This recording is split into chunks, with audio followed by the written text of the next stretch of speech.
This is the Art of Darkness podcast with Kevin Kautzman. And Brad Kelly. We're a couple of very online writers interested in the dark side of what drives creative people to create against all odds. This show is about art and the people who make it, what it costs them, and what it takes to bring something unique and impactful into the world. Each episode, we excavate the life and work of an artist you might think you know. Don't worry, they're all safely dead. On every episode, we try and find out just what the hell was wrong with them and how they worked through their darkness to create something that lives on after them and continues to move culture. Find us online at artofdarkpod.com and on Twitter at artofdarkpod.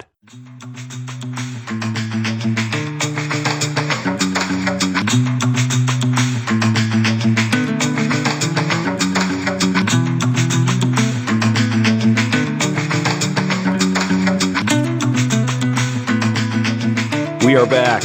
Another episode of your favorite obscure, maybe not so obscure anymore, obscure-ish arts, books, literature, history, dark podcast, Art of Darkness. I'm Kevin Kautzman, joined by the singular Brad Kelly, the dude. That's me, the dude. El Duderino of the pod.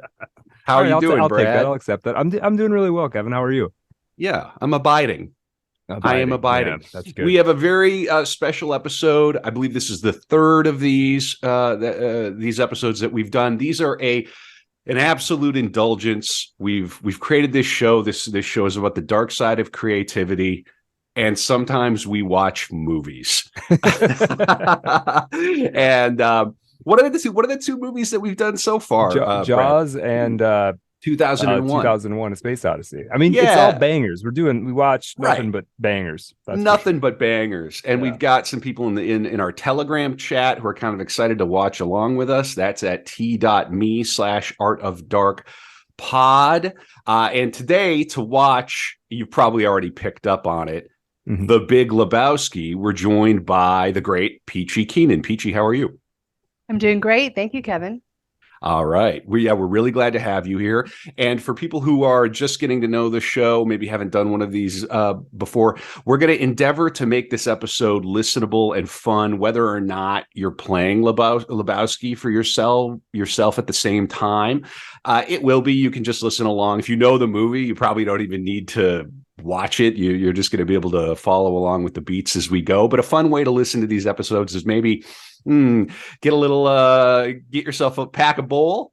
Yeah. In this case, yeah, maybe Or go bowling. Gary. Yeah. Mm-hmm. Yeah, make yourself a Caucasian, a White Russian, and cue up the movie, and then and when we press play, we're all three of us going to press play together, and we're just gonna rap over one of the greatest American movies ever made, certainly one of the greatest American comedies ever made, The Big Lebowski. And Peachy, I think we got some treats though. I think we got some cool stuff to bring to the table, don't we? Oh, for sure. Yeah, We're not just phoning this stuff in. Good. No, Good. No, we take this seriously. Yeah, the pod really ties the room together. Yeah, exactly. And I know all the deep Lebowski lore. Excellent. Yes. that was just what I was going to get at. So, Peachy, you're a Lebowski stan. You like, well, first, can you introduce yourself? You're a writer. You have a book coming out. Tell us a little bit about the world of Peachy Keenan. Oh, yeah, it's very exciting around here. My name is Peachy Keenan. I'm a pseudonymous author. I have a book coming out called Domestic Extremist, A Practical Guide to Winning the Culture War. You can pre-order it now on Amazon. You can also go to peachykeenanwrites.com, which is an author website, learn a bit about me. But you may know me from my Twitter account. And I also am a contributing editor at The American Mind, which is a pretty based publication of the Claremont Institute. And when I'm not writing about politics or motherhood or anti-feminism, I am thinking about pop culture. And when it comes to pop culture, this movie is basically, the text for Gen X Americans. And I am really glad to be able to share this moment with you guys. Yes. Yeah, this is fun. Now, an interesting note. So Gen X, is that generally how this movie is thought of? Is this a Gen X movie? let's see, this came out in 98. So has to be, right? yeah. So, okay. I first saw it in the theater when I was a very young woman. Mhm. And it just pressed all the buttons for me and for my friends. And I remember like the week it came out, I was meeting people and they would just start quoting it like right away. And I would quote back to them. I mean, it was already a meme, you know what I mean? Yeah. So yeah, I mean, the dogma lives loudly in us, the Lebowski dogma. For sure. Excellent. I'm stoked about this. Supreme LA movie.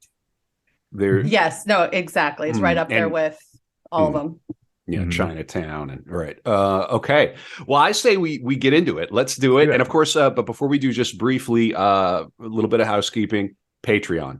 Patreon.com/artofdarkpod. If you like what we're doing on the pod, our core episodes, these deep dives, these occasionally 6-hour long episodes on the likes of Aleister Crowley, great guests like Peachy, Geo, who came on to do Anais Nin, Anais Nin. Thanks, Brad, for the correction there.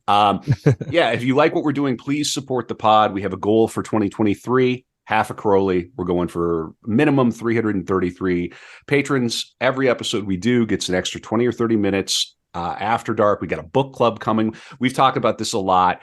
Yeah. Get yourself over to Patreon. Please support the pod. We put in the work. All right. And today on the After Dark, we're going to come back with Peachy and have kind of a loose conversation about the movie and our impressions of it. But that'll all happen through the course of it. But we're gonna get ready to watch it. You all ready? You queued up? We're gonna put it to quite literally the first frame of the film. Polygram Filmed Entertainment presents See Them Tumbling Down, and we're gonna press play shortly. Y'all ready? Yes. Ready. All right. 3, 2, 1, let's go. So the first thing I think about just watching this, and I have it very quietly in my headphones, the Lebowskis, the Coens, they kind of, the soundtrack, it's incredible. Yeah. Just incredible. Yeah. I mean, they always do. I mean, I guess they vary in quality, but between this and Oh Brother, Where Art Thou, I think that's like two of the best film, not scores, but soundtracks that, I don't know, to me anyway. Well, and this song really sets up the Western versus Eastern sort of meta theme, one of the many meta themes of the movie. You're immediately in a cowboy kind of mentality here. Oh yeah. Well, right. I mean, Peachy, did you went to see this in the cinema? Of course you did, right? You went to see this. Okay. And whereabouts do you care to share?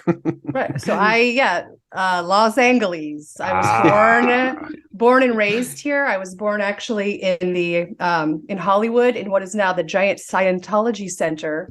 But in the old days, it was a hospital, and I was one of the last babies born there. Okay, this actually, Benito's is on Vermont and Sunset, famous taco burrito place. This is Santa Monica Boulevard in Hollywood. So this would be right by Sobchak Security. If you're curious. And now this beach, this shot of the beach is my childhood in a nutshell. This is Santa Monica Beach. We're looking out at Malibu. This was my beach. So this is like my hometown. My first, Santa Monica was my first, my home with my parents. So this movie goes real deep. Well, Peachy, that's so funny because Fargo is my hometown. I mean, I'm from the Dakotas, right? And most of that movie happens, of course, in the Twin Cities and in Minnesota. But this is so it's very interesting. There are two of these early movies. Yeah, it's so funny, such a strange thing. And here comes the dude. Yeah, this would be the Ralph's on Lincoln in Venice when it was real grimy. Yeah, right. I've spent time out in Santa Monica in Venice. I truly cannot imagine growing up there. I can't. It does not compute. It was a very innocent time, the halcyon days. Now it's different. Oh man, I can't tell. I've seen this movie many, many times, and it's been a couple of years probably since I watched it, and it's so cozy, isn't it? It's like yeah. And I think that's just from being familiar with it, but it's like, oh, I feel so comfortable watching. This is like the most comfortable I've felt in days. Just because he's so cozy. He's so comfortable. He's in his robe and his slippers. He doesn't care. He's writing a check for 67 cents. Notice the date, 9/11. 91, was exactly it? 10 years before. And there's George H.W. Bush. Yes. Get your tinfoil hats on. Oh, Uh-oh. Weird, right? Yeah. Time with about the time of our conflict with Saddam and the Iraqis. Yes. So this, yes. if you could see on his check, this is like deep trivia, but this is Venezia Street in Venice, which is a real street, a real address. Wow. It was real grimy. Okay, Yeah. here we go. Inciting incident time. Yeah, the milk splashes out too, doesn't it? He loses his milk. Right. Yeah, what a drag. Yeah, this goes really hard. Yeah. Obviously, you're not a golfer. I mean, you're Big Lebowski. I mean, we're immediately like we've hit the Western theme already, and we're immediately in like a noir theme, right? Right. Sort of hitting all of the genre notes as we go here. Down there somewhere. He doesn't even have any toilet paper. It's just those little notes, the set dressing. Yeah, of course. Ever thus to deadbeats. Another one of the first repeated lines that comes up. They love to repeat these iconic lines throughout the movie. And you see what happens. Walter says that later. Now, is it true that Walter Sobchak is based on John Milius? Yeah, of course. Oh, really? Absolutely. Yep. He dresses like that. If you ever seen him, he looked like that. And this time he was Vietnam. Oh, everything was related to Vietnam. Right. Oh, man. He's not wrong. That's funny. And the dude is based on Jeff Dowd, who is a friend of the Coens, and his nickname was the Dude. Yeah, he was kind of like a big slob. Yeah. It's so funny because I don't think about the dude as a slob per se. Right. But, of course he is, and maybe that's from maybe in 90, maybe in 91 that was considered a slob. Right. I mean, it is Jeff Bridges who was like who's doing a great slob, but he is still he's still Jeff Bridges, a great sex symbol. Now those two guys, their outfits, you'll see later, they switch outfits, which is just a funny random thing. I don't know. Oh, I had noticed that. And then go ahead. Go on. No, not at all. I was just going to say one of the things that's funny about this movie, made in 98 but set in 91. What a weird thing to do. Yeah, set it like 7 years before. 7 years before. Yeah, it does beg the question. Well, why would you even do that, right? For the Iraq War, parallels or something. Yeah, it's very interesting. I mean, I love this. This opening credits is like pure Americana. This is so like brilliant. Yeah, it's beautiful. It really is. This is America right here. Yep. I spent so much time bowling as a youth. Yep. I was on a league, all of it. I was raised by the Depression era generation, and that was their thing. They loved it.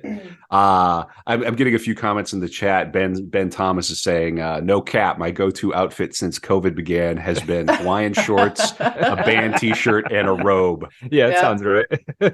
So good. Yeah, and this movie came out, bowling was sort of like a trend. I remember doing a lot of bowling with my friends, sort of like Swingers made that kind of thing popular. This was sort of the same era.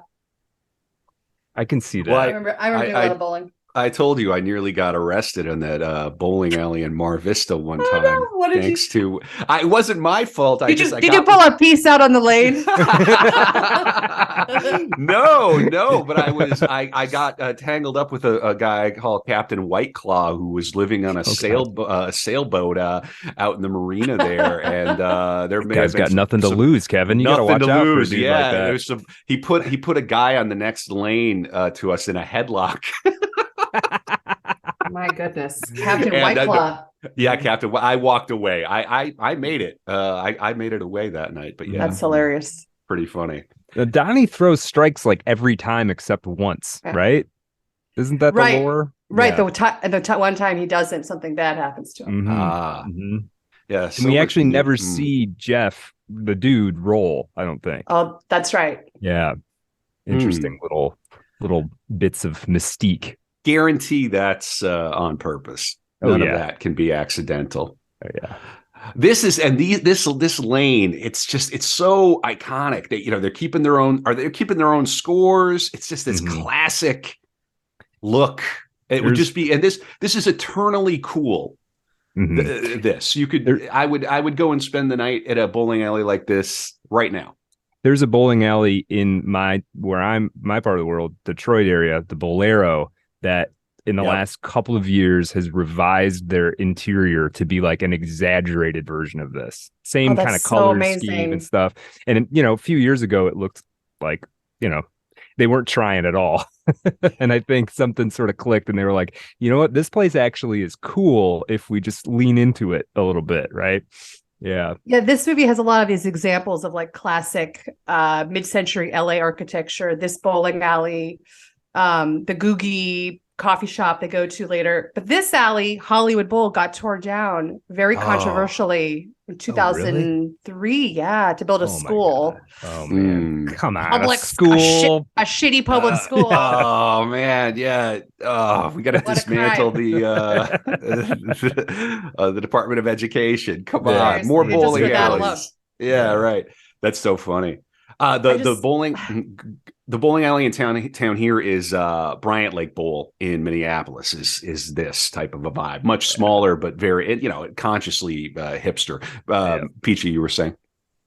Oh, I just love Goodman in this scene. Just his outrage at the injustice, drawing a line in the sand. That kind of what Bush was saying at the time about the Iraq War. It's just so funny. He's immediately at war with the rug pissers. Yep. You should, in a way, you should be, shouldn't you? I mean, if somebody comes into your side, of course, here we go. Rest in peace, the great Philip Seymour Hoffman. Gone too soon. This scene is just one of the funniest of the movie. So many jokes in this. The high contrast jump from the bowling alley to the key. That's the key to Pasadena or whatever it is. Yeah. Key to the city. Yes. Well, and of course, this film operates on a real, ironically humorous Freudian psychosexual level, right? Oh, so you get this big phallic key, and later you have Maud who comes in. Yeah. The first lady of the nation, not of California. Right. Yes. Doesn't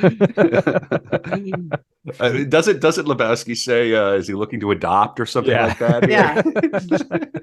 Yeah. So he's cool racially then, huh? Yeah. And this is also one of the moments where he says, "Oh, so he's a cripple," and then Brandt says, "No, he's disabled." A lot of the early political correctness was coming in here about, good point. Saying someone is a Chinaman. Right. Asian American, please. Yeah. These are Mr. Lebowski's children. Yeah. Their mothers. Racially, it's pretty cool. I love that. Yeah. The urban achievers. Yes, Little Lebowski urban achievers. Yeah. Incredible. And it just the humor again of the scene design, and just there's not an inch on this wall that hasn't been thought about and consumed by these plaques and these pictures. It's really funny. Right. He's obviously a Republican, loves Reagan. This is actually all set at the Greystone Mansion in Beverly Hills, which is just like a lot of movies that get set there. This big fancy. Yeah. Are you a Lebowski achiever? Smoking a lot of Thai stick. Yeah.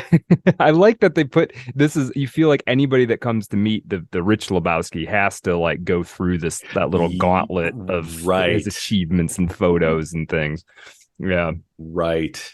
100%. Yeah. You don't just get to meet the man. You have to know. And of course it's just gauche and and most of it's just BS. Yeah. Right. But I mean, even the design here, I mean, he even has this funky bell on his desk. What's that for? Right. And he's collecting stamps with the magnifying glass, looking at his stamps. Oh, yeah. Right. Or he's just rolling joints, so who knows? Yeah. Sure. Parlo usted inglés.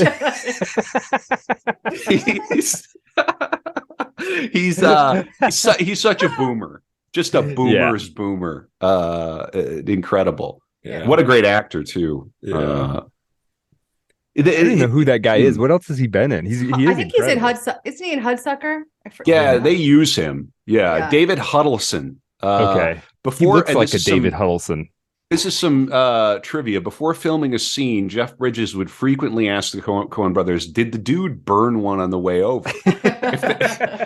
If they said he had, he would rub his knuckles in his eyes before doing a take to make his eyes appear bloodshot. Yeah, nice. I have some more trivia about PSH. He had appeared in 5 films with Julianne Moore: Boogie Nights, The Big Lebowski, Magnolia, The Hunger Games, Mockingjay Part 1, Mockingjay Part 2. Red They each Dragon, then too. Oh, no, went on to mind, appear in separate films in the Hannibal Lecter series. Moore played Clarice Starling in Hannibal, and Hoffman played Freddie Lowndes in Red Dragon. Interesting. Yeah, so this was early PSH though, right? I mean, he hadn't been in a ton before this. Pretty early. Yeah, he'd already been in Boogie Nights, but is this after Boogie Nights? After Boogie Nights, just after. But he obviously gone too soon. I think he did probably the greatest biopic of all time in Capote. Certainly the greatest performance in a biopic. Yeah, fantastic. I watched, in that. just incredible. Yeah. Some Chinaman took them from me in Korea. Right. Dude, Asian American, please. Yeah. Right. Right. So after all of that virtue signaling, he's still and the dude using all care. the wrong words. Yeah. Right. Well, fuck it. Oh, fuck it. Well, that's your answer to everything. Yeah. Tattoo it on your forehead. Yeah. So I thought a great costume would be at Halloween. Just wear the dude's outfit and just write "fuck it" on your forehead. On your forehead. That's all you have to do. I love it. A lot of people would pick up on that. That's Yeah. true. The bums will always lose. And then he walks out. Oh, then he walks out with the rug. Yeah. That's the best. Yeah. The range that Hoffman had during, I mean, was just incredible. And here comes Bunny. And this is one of my favorite lines in all of cinema. He's a nihilist. That must be exhausting. It's perfect. There's no better writing in terms of just one little moment. It's so funny. I like the way that the dude here is sort of like flirting with her. He's kind of like, "Hey there." Mm-hmm. Yeah, we discover the dude as a sexual animal here, which is important. That is one of the things in the movie. He gets cast into this Raymond Chandler-esque kind of, or this noirish. Yeah, there he is. He's got an empty bottle of Jack. Yeah. Uli. Uli. He's a nihilist. Oh, that must be exhausting. Can't keep him down on the farm once they've seen Carl Hungus. That's right. Yep, that's right. And here Brant is revealed as a not quite who you think he is. Right. Mm-hmm. Ooh, that nervous laugh right there. It's so good. Like how many times has he paid money to watch her do? Right. Probably quite a few. And she's got those big full lips, those artificially it's just sort of horrific. I'm just gonna go find a cash machine. Oh goodness. Yeah. The green toenail polish. Right, which comes back, of course. Yeah, but this is sort of like a sexual odyssey for the dude in a funny way. A little bit. Yeah, I mean that's yeah. Claire in the chat. Dude. Yeah, State of Israel. Claire H in our chat said that's marvelous. Every line, so good. Every line is a great quote. I've quoted every line in some situation. Oh yeah. I think it's like I'll see a dog. I think it's a Pomeranian. Just I didn't buy it. I didn't rent it. Shoes. Yep. And then also the religion. Here's where the religion comes up. This great exploration of all American religions, where Walter is a converted Jew because of his ex-wife, and he's practices Shomer Shabbos. Right. Yeah, he takes it seriously. Right. Yeah. I've got some more trivia. According to the plaque on the dog carrier, the Pomeranian's name is Thurston. Huh. Now we know. Very interesting. Good. Right. You got Smokey. This is not Nom. This is bowling. There are rules. There are rules. Yeah. Walter is a man with a strict code of honor, masculine code of honor. Almost like a samurai. I was going to say he's Ronin. kind of an American Ronin. American Ronin. Yeah. Mhm. He's gonna make. Yep, here we go. Justice. Oh my God. Here we go. And that's not good. Smokey, my friend. That's not good That's trigger control. it's He puts not. his finger right on the trigger Yep. immediately. Yeah. Smokey's yeah. lucky he didn't get into an Alec Baldwin moment here. He is. Yes. Yeah, we all are. I mean, Goodman in this, just forget about it. It's just so he good. is so good, man. You kind of, you grow up watching him on Roseanne or whatever, and then you don't realize like right how talented an actor he is. looks like a character actor, but he's way bigger than that. General trivia: the gun that Walter pulls in the bowling alley is a Colt model 1911. Oh, there's another 911. 45 caliber semi-automatic handgun, standard U.S. military sidearm during the Vietnam War. Right, exactly. That's his original. That's the level of that's the level of detail put in here. Really, conscientious dude. Objector. Yeah, I dabbled in pacifism at not Nom, of course. That you don't do that, Nom. No. Yeah, incredible. Also, a car movie. Every LA movie kind of has to be, right? But a lot Great of car stuff, is going on in and around cars. You have limos and jalopies. It's also, I mean, that's also a feat. That's also a standard of noir for the most part too. It's a lot of stuff. There's a lot of stuff's happening in cars. I love how the cops show up and they don't even go anywhere. They just sit there and continue their conversation. They forgot. This was like my night with Captain Whiteclaw. Very similar evening. Oh goodness. Maybe you know what I'll do is on the After Dark, I'll tell the full story of Captain Whiteclaw, or whatever I can tell. Yeah, that'll be an After Dark tease for Patreon. Patreon.com/Art of Dark Pod. Yeah. When they call Saddam a camel fucker. Yeah. It's too good. I don't think the Coens would do that these days. No, probably. Not. Yeah. Free the whole, PC. Yeah, the whole calmer than you are thing is pretty great too. Because it's true. Because at the moment, dude is sort of, that's the thing is like, dude is being very undude actually throughout the whole movie. Right? Yeah, he's in a way. He's always undude. Yeah. My husband likes to do that calmer than you are to me. Anytime I'm getting like mad, like calmer than you are. Yeah, that I'm sure that just brings the temperature down on the entire conflict. And then, of course, there's Nixon on the wall, which is maybe the last thing you would expect from That's Lebowski. the bowling alley that was in the White House. Yeah. It's got to be ironic, though. I mean, do you think the dude has it up ironically? Well, I think he has it up. Yeah, but he's sort of meditating on the enemy, I think. Yeah, I mean, it's like he's a classic boomer. They love to make fun of Nixon. It's just hilarious to see that, I think. It really is funny. Yeah. Oh, here comes Yeah, for my Today's cycle. already the 10th. Another great one. Right. Yeah. Yeah. I really support this guy in his independent dance. What is it? His cycle. His cycle. Yeah. Crane Jackson's Fountain Street Theater. I mean, if you like hang out in Hollywood or North Hollywood, there are all these millions of little tiny theaters that all have names like that, and they're all on Fountain. Yeah. Yeah. Oh, here. The check that the dude writes in the beginning of the movie for only 69 cents is post-dated. He clearly writes the date as 9/11/91. And when he speaks to his landlord later in the movie, the landlord reminds him that tomorrow is the 10th. Oh, my God. Oh, I didn't. Oh, my goodness. He's post-dating checks crap. for 69 cents. I never realized that. Yeah. And this is the Amazon X-ray trivia that I've got going on. It's kind of fun. This is a great movie for that. A lot of movies is like, okay, I don't really care. This one, though, that's fun. Speaking of the Eastern versus Western, what's he doing here? Tai Chi? Yeah, he's doing like a kind of a, very good. And here, PSH is now we're in Macbeth. We're in he's in seclusion in the West. Yes, a very serious Shakespearean. The light has totally changed, and what makes a man or something like that. This music is some Mozart requiem or something. I was at a funeral this summer and they played this unironically, and my husband and I looked at each other and we were like trying not to like elbow each other because we're like, they used the Big Lebowski music in the funeral. Right. Oh my God, that's hilarious. Incredible. Ben in the chat saying White Russian is an underrated drink. My go-to at the Alamo. It's pretty good. Good. Yep. Bringing it back.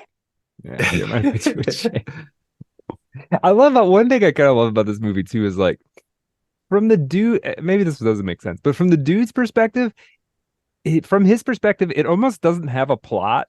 It's Right. like the rest of the world is happening, but kind of not to him, at least through the first like Yeah. half of it or something. Well, Yeah. until the moment that the dude buys into the seriousness of it is when they threaten to cut off his Johnson. Yes.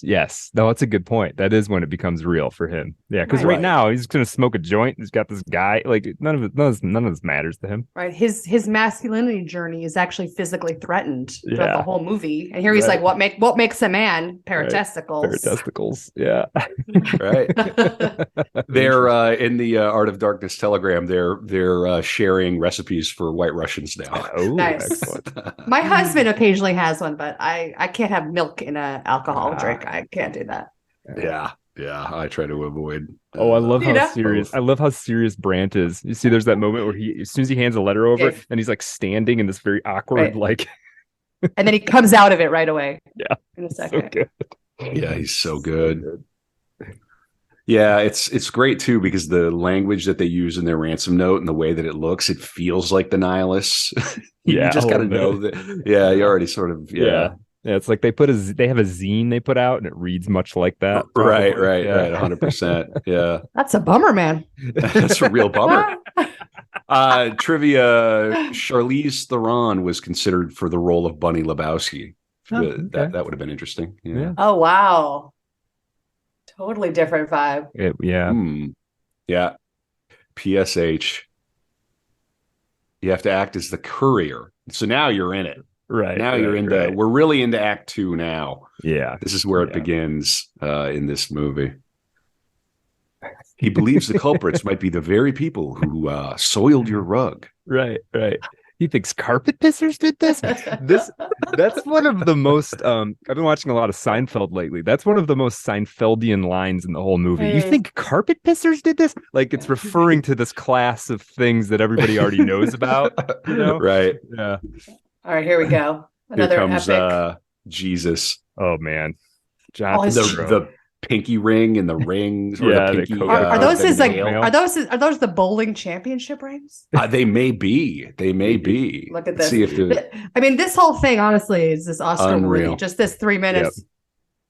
it's So it's funny. one of the greatest entrances in cinema. Oh yeah. The music, everything about it. Everything about it. Yep. Yeah. Jesus, and then the purple suit, all of it. The purple Mhm. shoes, the purple ball. Liam and me. And I think Liam is probably his like parole officer, right? He looks like a cop, Probably. Oh, that's a Could great be. point. right? Yeah, Liam. yeah. Yeah. This little Oh, dance he geez. does is so good. And then this Yep. song, I had never heard this version before this movie. I don't know. No. Spanish Hotel California, right? Yeah, Mm. incredible. Oh boy.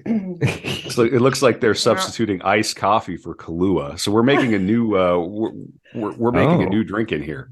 Iced coffee. That would be good though, I think. That sounds good. Yeah. Call it an AOD Russian. There you go. yeah. Well, and then Well, but this has a Western vibe too, where it's like now we're getting ready for the Showdown. shootout. Right? Yeah. Yeah. He's a That crew- pederast. Yeah. He's a pervert, dude. Yeah. Oh boy. With a record. With This- a record. This is one of my favorite scenes. This is the quick shot of him right here. Oh This is yeah, where he's just- got to introduce himself to this like beer drinking good old boy Just neighbor. this 1 second shot is just tells you Yeah. it's the best. This guy. Yeah. Oh man. Oh. Yeah. He's a 8-year-olds, loser. dude. He's a loser in life, but on the lanes, Mhm. he is a That king, creep a could roll. legend. Yeah. Yeah. Kind of yeah. like all these guys. They It's have blown true. it in all such huge ways in their personal lives, divorce, Mhm. unemployed. But yet here, Yeah, I mean, this is why they got to win the round robin, right? This is the It's very the important. hierarchy, the only hierarchy they have left that they can Mm, compete in. prove their manhood. Yeah, mm. Yeah, interesting. There's Donnie in the back trying to hang with it, and Here's a great moment where Walter's rage at his ex-wife comes out directed just at Bunny. It's really funny to hear him. I have another little piece of trivia. I am the walrus. I have another piece of trivia here. When Jesus has to go door to door sharing that he is a convicted sex offender, he has a large bulge in his tight pants. The bulge was formed by a bag of birdseed. Oh, man. Oof. Yeah, they're rolling their balls like that. Oh, God, it's so funny. You got to keep your balls polished and dry. Yeah. Yes, indeed. Yeah, I bowled. Here we go. We've got there isn't a literal. Well, there isn't a literal connection, dude, to Vietnam in this situation with Bunny. Have either of you heard the rumor that Buscemi auditioned for the part of George Costanza? I have heard that rumor. Yeah. Well, here you go. Yeah. Despite internet rumors, Buscemi never auditioned for the part of George Costanza on the long-running TV show Seinfeld. He admitted on the Tonight Show with Jimmy Fallon he had no idea how the rumor started nor how to get it removed since he didn't understand how the internet works. You just go down to the internet office and call the internet store. Yeah. Yeah. John Turturro is also a powerhouse actor. Like everybody in this is like top shelf actor, in my opinion. Oh yeah, there's not a dud in the movie. There's not an off note in the entire film. If you buy you have these A-list actors in this sort of very odd, strange tale. It's just that's hilarious in and of itself. It's true. Yeah. And you have to imagine this was fun to make too, if you're Jeff Bridges or whatever. Yeah, there will never be another movie like this. Yeah, no. Go on. The guy on the left who's punched the dude is Carlos Leon, Madonna's former boyfriend. Oh, really? Oh. Yeah. Lourdes Leon's father. You'll see him later when she does her artwork. Okay. He's in the trivia. It says he's Mod's thug number 1. Yep. There you go. Here you have an Arabian Nights reference with the flying carpet. Yeah. This is one of my favorite Dylan songs, to be honest. Yeah, such an interesting. And then he's got the bowling ball, and you have these these funky dream sequences for the dude. I love it. Yeah, very stylized. Use it, and there he is. He's gonna get pulled into a bowling ball. The little Lebowski. There he is. Yeah, right. Yeah. And this shot inside the bowling ball, like I wonder how they pulled that off. I mean, obviously, they put a camera in. I read about this.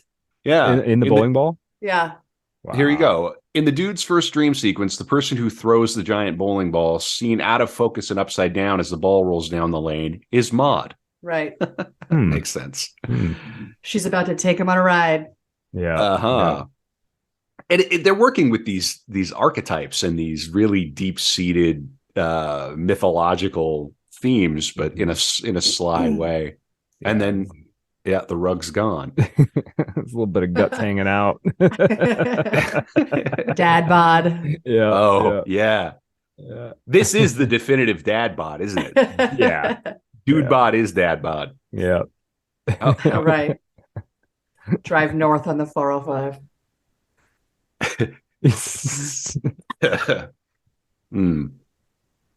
Yeah. What happened to your job? Oh, nothing, man. Oh, nothing, man. Sure. Here's the money. The ringer. The ringer. Cell phone. And the phone. Whatever instructions they give, follow them. Her life is in your hands. It's still not real for him, man. Don't say that. Don't say that. This is about the reluctant hero. Somehow he's all the way through the end. It's like, yeah. Now it's like, oh wait, I thought in my head I was just getting 20 grand. Well, and how funny is it that he's besties with Sobchak? They're total opposites. Right? They're fire and ice. Yeah. But it is kind of like, I mean, they're two kind of losers, right? So it's like they're kind of banded together in a way. Right. Men without wives. Yeah. Don't subtweet us on this pod.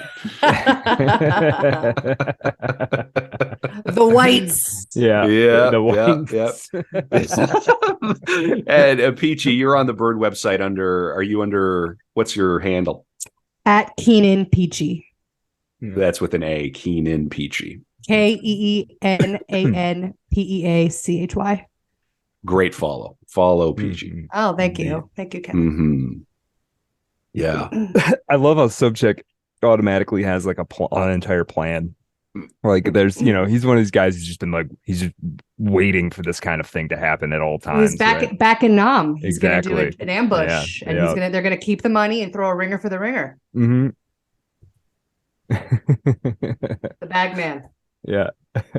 Us. Oh, And then he gets mad at Walter because he said it. Yeah. It's me and the driver. I'm not handling the money, driving the car, talking on the phone all by myself.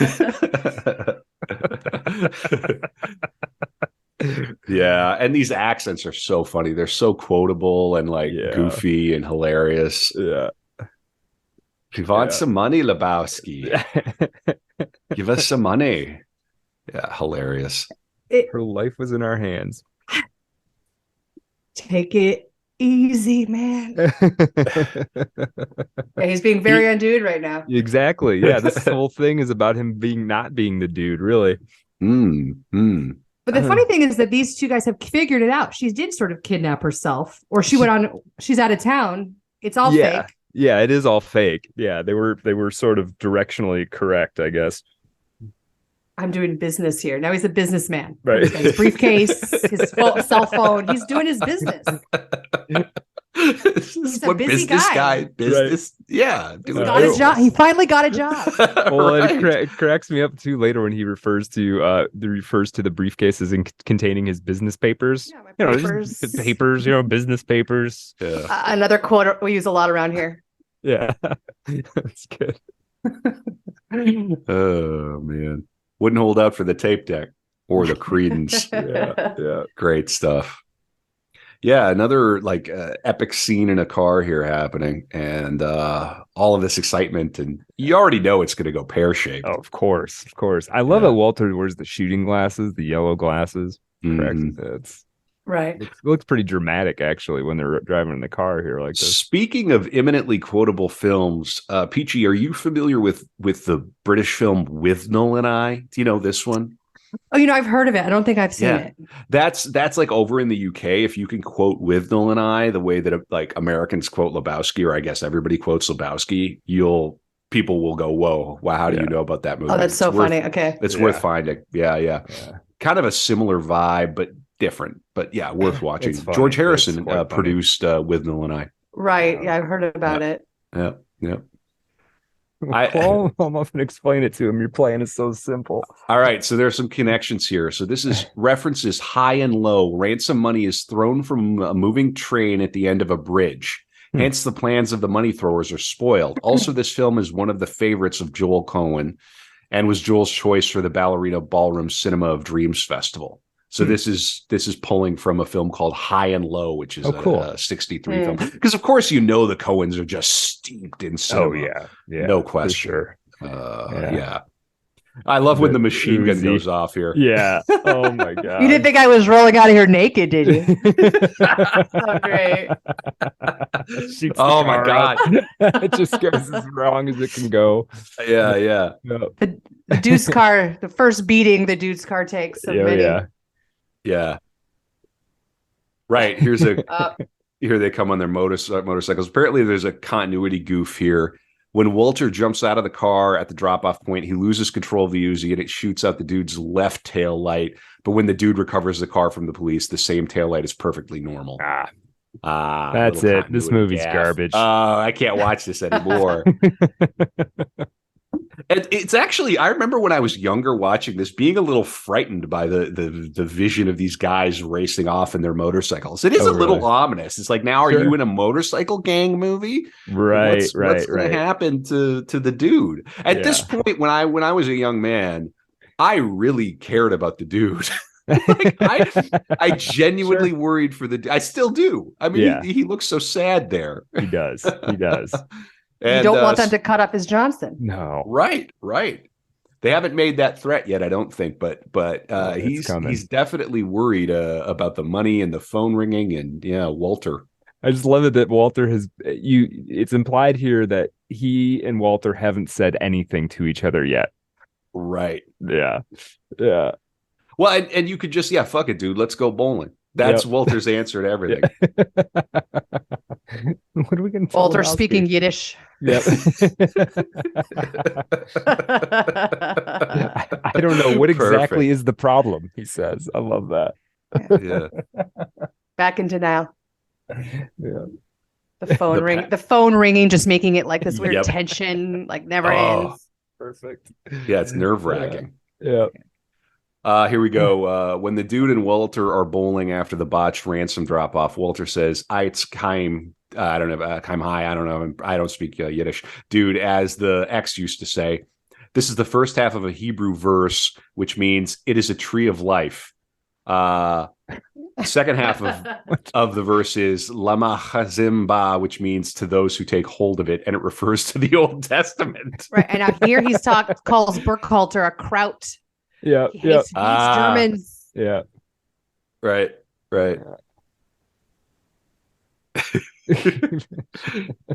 Yeah. Walter, correct again. Yeah. Yeah, and he's got to be suddenly the Shomer Shabbos thing becomes way more important than this botched kidnapping handoff thing that just happened. Yeah. He's got morals. Yeah. He's a man with a code. He is. He's a samurai at the bowling lane. He needs rules, and all the rules kind of were taken from him because of what happened in Vietnam, and he's desperately looking for a place to find rules and order and justice, and it's futile. Here, look, he's still limping from the roll out of the car. Yep. When all right, dude's car got a little dinged up. Oh man, you do sort of get the impression that if they only included Donnie, somehow things would have ended up differently. Yeah, sure. Somebody should have intervened. They're two big guys too. Jeff Bridges is not a small guy. That's true. Buscemi looks so twinkish. Who's got $1 million? No. Oh. This reaction. Yeah. Apparently, on Inside the Actors Studio, Goodman revealed that of all the projects he's worked on, Lebowski is his favorite. Yeah, that's amazing. That. Yeah, he's been in a lot of movies. Bridges for a long time didn't really embrace the fandom because there is a huge fandom, but in recent years he really has. He'll talk about it in interviews and stuff. Right on. I haven't really engaged the fandom, but I can imagine it's a lot of fun and probably pretty benign as far as fandoms go. Yeah, there's a festival, right? There's a Lebowski festival. Yeah, Lebowski Fest. I had tickets one year, and I had to sell them because I was too pregnant to go. So. It had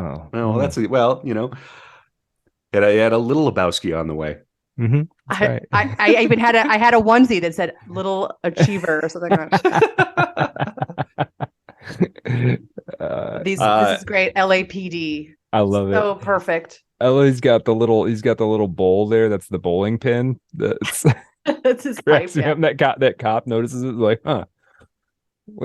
Yeah.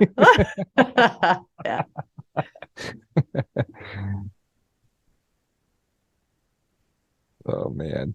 So these guys. Yeah, nothing, just some papers in there. Just some papers, business papers, Yep. Pulling out his beard. I'm unemployed. It's so good. They did a great job, like doing the set of his apartment too. Like there's just all these little subtle details. Like there's the bookshelf that's like just kind of, who knows what's even in there, but it's like totally disorganized. But he does read a book every now and then. You get he's a man of culture. He's got his records, right. College. Yeah. All right, I've got some more trivia. Almost all of the music on the soundtrack is revealed to be playing on a radio at some point. The official term, hang on here, for this concept is diegesis. Examples: "The Man in Me" in the first dream sequence fades out after the dude wakes up, but we still hear it tinny and distant on his Walkman. Hotel California plays throughout the entire scene with Jesus at the bowling alley, and even during the brief flashback. It cut out, but very interesting. Yeah, so I mean, sort of scene-sourced music where it's not random. It's very, very organic. Interesting. Yeah, fun. I got more here. Hotel California plays throughout the entire scene with Jesus at the bowling alley, and even during the brief flashback, apparently, as a song playing on the alley's PA system. The big band music that plays as the dude leaves his house fades and is heard playing on DeFino's car radio as they talk. Additionally, at the beginning of the film, the opening song "Tumblin' Tumbleweeds" fades into a Muzak version of itself as the dude shops for his half and half in the grocery store. When it cuts to the dude outside the store, the song is faded back into its original version. Clever. Mm-hmm. Did you notice the giant painting of the scissors? What happens later? Yeah. See it again. Yes. Yeah. That's part of his day material for his dream, right?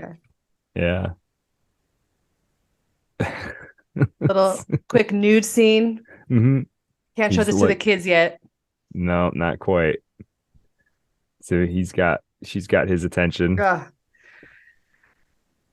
My favorite part of her character is the way she talks like a 1930s, upper patrician sort of Katharine Hepburn, which is so hilarious because she's just nude. She's right. And she's avant-garde artist. Yeah, she's clearly an American. What is that? She's got that. What do they call it, Kevin? The Mid-Atlantic accent. Yeah, the Mid-Atlantic accent from film, kind of before Brando and all that broke it open. Yeah, I'm just gonna say too, smoke show. Maude is Lebowski's punching above his weight here. It is Jeff Bridges. So, right. Fair enough. Yeah, she's like a spider trying to capture a fly here too. Yeah, she has a plan, and it's the last thing that Lebowski would ever expect, which is quite hilarious. Right. Yeah, this is her big line. You see how he has a little green paint on his head? It's like she's sort of already kind of got him. You mean coitus? Coitus? So she just introduces herself as a feminist. So it's like the contrast between this sort of intellectual feminist versus Bunny, the whore, the dumb bimbo. Mm-hmm. Yeah, and there's like a photo behind her of them measuring a woman's rear. Yeah. And like he's so outmatched in terms of class and sophistication, but her sophistication is also ridiculous. But he just boils down her whole speech into, well, I'm sorry, your stepmother's a nympho. That's true. Yeah, he didn't miss a beat, did he? Exactly. Yeah. This bit of porn is just one of the funniest things ever filmed. Log jamming. I mean, incredible. That's why they said to me, I'm an expert. I'm here to fix deine Kabel. Yeah, he's made his way over to the story is ridiculous. The story is ludicrous. Yeah, the story is ludicrous. Yeah, he's made his way over to the bar. He's helping himself. This other girl is apparently was a real porn star they used as Bunny's co-star here. He fixes the cable. Don't be fatuous. That's so good. Yeah. Here's a little bit of a Julianne Moore trivia. Go on, Brett. I was just gonna say they have a great rapport. That like unlikely great rapport. These two characters. It's so funny. Born Julianne Smith, she had to change her name when she registered with the Actors Guild, as every variation of her name seemed to be taken. She then combined her first two names and assumed her father's middle name as her surname. Interesting. Oh, okay. That is a pretty generic name, Julianne Smith. Yeah. She's such a striking figure. And of course, her haircut here is just beyond. Yeah. Yeah, that didn't take off. Yeah, that didn't take off early after 90s. this movie. Yeah. Kind of the Betty Page. Ben Thomas in the chat, who's been on the pod, said, imagine if David Lynch directed this scene. The green velvet. That's what it is. Oh my God. She starts touching her hair in this very suggestive, flirty way as well there, I noticed. But in a very conscious way, kind of alluring, But he doesn't, again, he's not picking up any cues. No. She's staying in her robe, So she's already decided what her plans for him. Yeah, I mean, I this think is when so. she's sending him to the doctor, right? Right. Yeah. Well, and what does she really do in this scene? She has him over, talks about genitalia, shows him some porn, and is in her in her He can robe. have Like, he dude, can have a drink if he wants yeah, it. Yeah. Pick up this, Yeah. Finds out that he likes coitus. right? This is Yeah. great. He's just see the dude in such a great mood. Yeah. He's like Well, she just I bought she just bought the rug from him, right? Did he take he takes the White Russian with him too, doesn't he? He takes it to go. Oh yeah. She can get another low ball. She's got a lot of money. he's holding a beverage here. Yeah, he's really seems to be refilling itself as he goes along too. It does. Oh, it just did. You're right. Yeah. That is Kinda not a magic. continuity error. That is I actually think like a little touch of magical realism.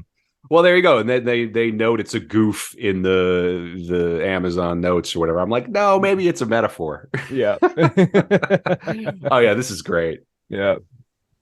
From one limo to the other limo. Yeah. Talking fast and start talking and talk fast, you bum.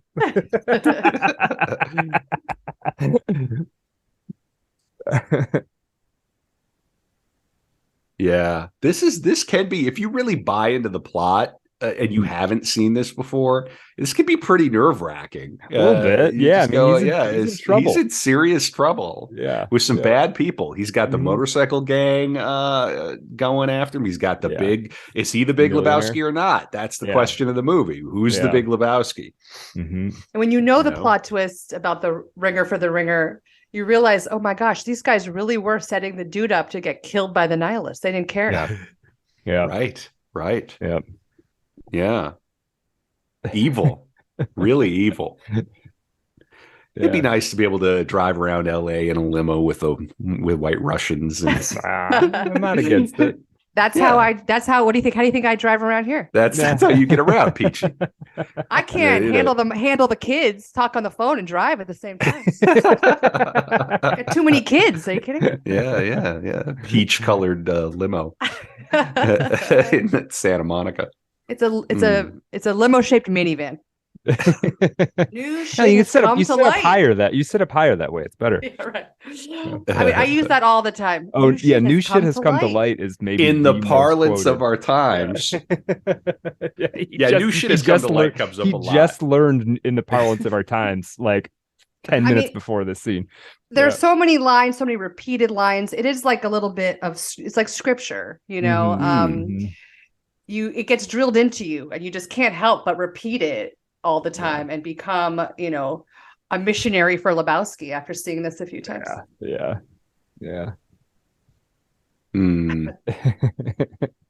Yeah, and he sort of repeats some stuff Walter says too, doesn't he? In this scene, I mean, a little bit. Yeah, and then this is the toe reveal, isn't it? Yeah. I think I like how Brandt calls him dude. I think it cracks me up. Yeah, he's immediately bought in. Yeah. He calls him dude, but in a very formal way. Yeah. Here he is talking about his job again. That's what you pay me for. He's fully employed. Right. And I wants his money, his paycheck. Oh no. Get bumped up into new tax bracket. Yeah. Any tax bracket.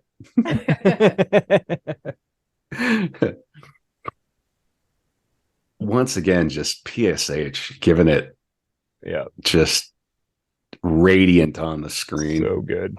Yeah. Oh no. I have no choice but to tell these bums to do whatever is necessary, to recover their money from you, Jeffrey Lebowski. Yeah, you're right. If you haven't seen this before, this moment, the toe comes tumbling out of the bandage. That's pretty Bunny, they're gonna kill that poor woman. Yeah, and it's a case of, are we watching a comedy? This is pretty real. Right. Like, it really is a Coen Brothers movie. Uh-oh. Yeah. It's very Lynch too. That little toe is very much like the ear in Blue Velvet, isn't it? Yeah. Oh, right. Walter immediately is laughing at it. That wasn't her toe. Right again. Yep. Yeah. I It's can true. get you a He's toe. right. Yeah. So this is Johnny's on Fairfax and Wilshire, since closed, but still there. I couldn't relax in a cafe like that. There's too much traffic outside. It's a lot of traffic. It's a lot of traffic. That corner's become a real hellhole. Oh yeah. That surprised me. I did get you. I get you a toe by 3 o'clock with nail polish. With nail polish. It also strikes me that this is a fairly sorry, I'm a Seinfeld bitch. This is a fairly Seinfeldian scene too. Yeah. Yeah. I hadn't made that connection. There is a little hints of it. Well, here we go. The diner in which Walter and the dude have a cup of coffee during the toast scene is the same diner from the later scenes of American History X, Wilshire and Fairfax. Yep, long been closed. It's only used for filming. Apparently, they still use it to do that anyway. Yeah. he immediately goes into this whole prior restraint and all. Right. He's up on all his constitutional law. Oh yeah. He's one of those, like, what do they call them now? Like those guys who get pulled over, sovereign citizens. Right. Yeah, right. Am I being detained? Yeah. Right. He's one of those guys. Am I being detained? Yeah. He's our guy. Big time. He knows his rights. That's true. right. He's finishing his coffee. Yep. Ben in the chat is saying there's a great DFW David Foster Wallace essay about how all these dudes are pulling from the same archetypal pool. I think he might be talking about the Lynch, Lynch and the Coens. Yeah, kind of interesting. That doesn't surprise me. Oh yeah. Well, we're going to do DFW in season 3. We are. Yes, we are. Yeah, that's going to be awesome. I love this moment of smoking some weed in the bathtub with Whale Song playing. That's how he relaxes, to Whale Song or the sound of his bowling ball strikes. Right. Those are his 2 favorite. Here comes Flea, and here comes the These outfits are just Stormare's outfit here is so good. Oh yeah. This what is he wearing? A little ferret. Okay, so that is there's not a marmot. It's not.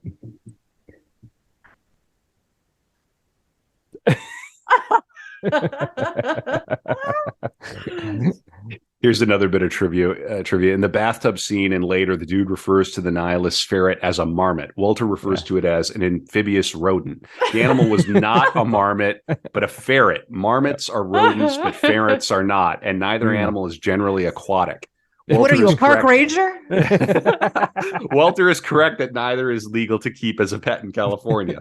The script originally called for a marmot, but when it was realized how big these animals are, a ferret was used instead. The dialogue was left unchanged, but because the dude wouldn't know any better. That's really good. It's like Walter getting the dog wrong. Pomeranian. It's like a Skye Terrier. They don't. Yeah, totally different. They're so clueless. Oh, he's going to collect his vehicle. Oh, here's a great throwaway line. Oh man, lodged where? Against an abutment. What? Yeah. This new outfit he's into, this kind of that sweater is great. Yeah, this like crocheted sweater. I used to work with an older guy who wore a sweater just almost exactly like that. My dream sweater. Yeah. It really takes me back to life down by the university here in the aughts. Like, just the guy would show up at the party. There was always one guy in a sweater like that, unironically. Right. That was his look. This lead scene is also just such an iconic moment. Leads. They got 4 more detectives working on the case. They got us working in shifts. The cop does his little comedy routine. Yeah. Working in shifts. If you've ever had a car stolen, you're gonna go pick it up. You just know they're never gonna find it. They don't do anything. Yeah, we had I lived in the city of Detroit for a while. You get your car broken into, and after a while, you're like, I'm not even gonna call. Like, don't even call. Why the police. bother? Yeah, there's no point. Right. Yeah. Now he's going at the Germans. Nothing changes. Nothing changes. Nazis. They were Nazis, dude. Oh, this is fantastic. Say what you will about the tenets of National Socialism. At least it's an ethos. That's right. Yeah. There were rules. Exactly. That's important. Yeah. We're gonna split hairs here. This 1,000-yard stare he gets when he says the word nihilists. Fuck me. Yeah. I mean, that line is so funny. Yeah. An amphibious rodent, domestic. Also, let's not forget, dude. Yeah. What a great shot, too. He's calling back to the rules, right? Yep. Yeah. Within the city. That's not legal either. Yeah. Poor Donnie in this scene, stuck between these two. Yeah. Buscemi had a hard job on this. Kind of being the straight man. He's drinking an orange slice. I never noticed that. For some reason, that cracks me up. It's like drinking. What do you need that for, dude? Yep. You're Johnson. Yeah. Fuck the tournament. Oh, man. Oh boy. Yeah, Buscemi doesn't even really have that many lines. No. Claire H in the chat just wrote, "I need my fucking Johnson." What do you need that for, dude? Exactly. But he will. It turns out he does need it. He does actually need it. He needs it to satisfy Maude. Yeah. Very important. Well, here comes does the cowboy show up here? He does. Yeah, it's this great one shot too, right? Because they haven't cut yet from that conversation they just had. Good point. Zooms in on Jeff, and then zooms back out. Yeah, is the cowboy real? Or is the cowboy in his mind? Yeah, there's an interesting, if you watch the series Fargo, there's a sort of a play on this. It's a totally different scene, but they have like this weird bar scene where a character shows up. It's not clear if he's real or not. And this is sort of this is about as close as the Coen brothers get to David Lynch, I would say. This maybe not as close, but this is a Lynchian. Well, and that would all go back to The Shining, and I don't know if that pulls from somewhere else, but that scene with the bartender that's so uncanny. Yeah. Sometimes the bar, well, he eats you. That's some kind of Eastern thing. Far from it. Yeah, I like your style, dude. It really is a film. My reading of the film, you could pull so many different things, but my personal impression is that it's a film that's sort of about the end of the West. It's about there not really being anywhere further west to go. You can't go into the ocean. Yeah.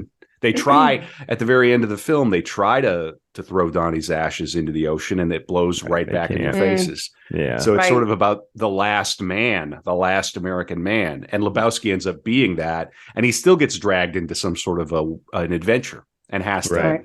And that works. I mean, because that's kind of what the noir is, at least when it hit film. That's kind of what the noir genre was about in general. That's why so many of them were set in L.A. It was sort of like, metaphorically, it was like the cowboy western push ends up in the West Coast, nowhere else to go, and all of the morality and ethics get all scrambled and confused, right? As soon as you kind of smash up against the ocean. All right, here comes one of my favorite actors, David Thewlis. Fresh off his turn in Naked as Knox Harrington, the video artist. He said the video artist. Incredible. I love David Thewlis. In this scene, Maude is doing some kind of art with putting metal colanders over women's breasts. Like, what is she doing here? Some sort of fertility ritual. Like, look at the background. Blood and she's sort of like a Maria Abramovich character. Do you guys know who she is? That very strange woman artist. Yeah. No, there is. She is part of that. Lebowski? Yeah, she's part of that whole scene, like that whole like gallery art scene. Or like, are these people like? Is any of this any good? Like, it's all terrible. Yeah, worst art ever. Yeah. But it's about their little network, their little private club. Sort of right. Sure. It's like an Eyes Wide Shut thing. Money laundering. Yeah, basically. He's got to tender his resignation. Yeah, he quit this job. Went back to being unemployed. Yeah. And really, if you've not seen the movie that made David Thewlis famous, Naked, I cannot recommend that enough. Good. Very good. He's good in everything he does. Mm. He's even good in the Harry Potter movie. Yeah. All right. Yeah. Uli Kunkel? Uli. Her co-star in the Beaver picture. The beaver picture. Is this where she pulls out the record Nagelbett? Yeah. Their obvious Kraftwerk. Right. knockoff. Autobahn. Right. I've got a few things. In addition to Nagelbett, which means bed of nails, by the fictitious group Autobahn and Herb Alpert's Whipped Cream and Other delights, other albums are visible in Mod's vinyl collections. Stereotomy by the Alan Parsons Project, At Home with the Berry Sisters, and Blue River by Eric Anderson. Yeah. It seems like kind of all over the place taste-wise, but I don't know. I'm not really that familiar with most of it. Very funny. Nagelbett is German for nail bed, but in Swedish it stands for nail bite. Yeah.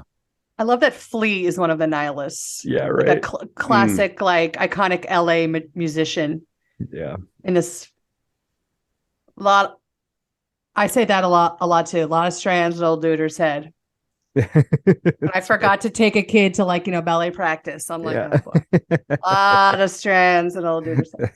This is funny here. Song titles on the Autobahn LP Nagelbett are Saturation, Faking It, Hit and Run, No Way Out, Violate, You Blue, Beg Me, Take It In, and Edelweiss Club Mix. Edelweiss Club Mix. Nice. Edel.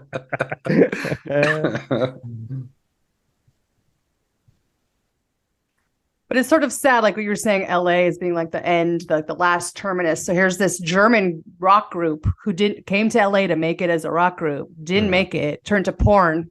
Yeah. And now kidnapping. Yeah, turned to porn and nihilism. Right. Yeah. Sure. What LA does to people. Oh, boy. There he is. He's got his car back. He's vibing. Oh, yeah. Anyway, could you slide your shorts down, please? Yeah. And then now he's in a great mood. Yeah. What did the doctor do? What did he do? Right, and he's followed by a Volkswagen as well, which is quite funny. Yeah. This song.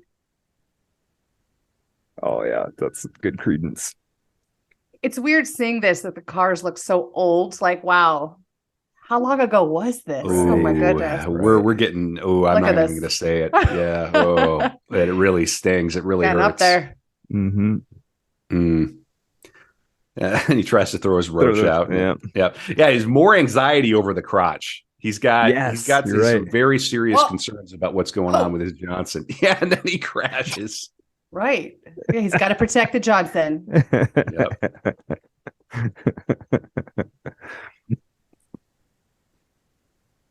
Watching this movie when they sing do looking out my back door, I always hear it as dude, because I've got dude in my brain. Oh yeah. Yeah. His car has just gotten so many beatings. Oh yeah. This homework scene apparently was actually happened to like one of the Coens. They had a car stolen, and the thief left homework. You're kidding. It's actually it actually happened this way. That's hilarious. Because how could you even make this up? It's too. You're right. It is so like random. kind of the most far-fetched thread in the plot. These close-ups on the dude's face too, blinking and and now we're coming perplexed. to the cycle. Yeah. Larry Sellers. Wait, what? Who's? I remember seeing that, being so confused. Also, like, wait. Yeah. We have Wagner, another German reference. You're right. Yeah, you're right. Yeah, German opera. I love that the mat is there. Nothing changes. Oh. And Donnie's kind of into, like, I don't know if he's into it, but he's certainly Donnie's being moved. Yeah. He doesn't mind. Yeah. Right. We've all been to shows like this. We've all sat through something like this. Yeah. Oh boy. What? Donnie's really into it. Yeah. He's I like how they get shushed. There's like one other person in the theater. Well, that's definitely his director or his choreographer. Yeah. Right. Yeah. Yeah, there's definitely no In and Out on Radford in North No. Hollywood. I know these things. No. Arthur Digby Sellers. I hear of a little show called Brandon. Bulk of the series. Branded. Isn't there a show called Branded in Once Upon a Time in Hollywood? What am I thinking of? One of the shows he's in? What was the Sounds show? like- I can't remember. Could be. I can't remember. That film is great. Once Upon a Time in Hollywood. You guys should do that movie. We should watch that. Oh yeah. Yeah. That's unbelievable. Another great so LA. Yep. In and Out is, the main, burger chain of LA, and you got to know where the nearest one is at all times. Yeah, it's a big deal out there. Mm-hmm. For sure. Apparently, Branded did not have 156 episodes. It had only like 48. So Walter's confused. Now they got holding the hood on by straps. You already spent all the money on this Corvette. Right. Yeah, no more car stuff. Yeah. Yeah, already spent all the money. New vet. Walter knows. Walter's got the suit on. It's so funny. He always has a plan. You know, guys like this though that have like a plan. It doesn't go well necessarily, but like it's funny seeing Walter in his like private detective mode. Yeah. Professional. Calls the dude his associate. Right. And This a good living day room to you, sir. Yeah. Sam, dude. He has health problems. You don't say. The man in the iron lung. Yeah. Oh, yeah. This living room is Totally unspoiled. Yeah. Oh, it's iconic. I would move into a house like this right away without the iron lung. Yeah. Well. Yeah, be perfect. I love this. Goodman turns on this kind of ridiculous fanboy kind of. Yeah. He's just geeking out about Brandon. We're personally moved on like a real personal level. Enormous fans, especially the early episodes. Yeah. Yeah. It's gonna brace the kid. Mm-hmm. We don't ever get an explanation for why the homework ends up in the car, do we? Just fell out of his pocket. Yeah, something. Yeah. Yep. He has it in this Ziploc bag. It's so funny as though it's gonna like evidence. Yeah. Larry just does not care.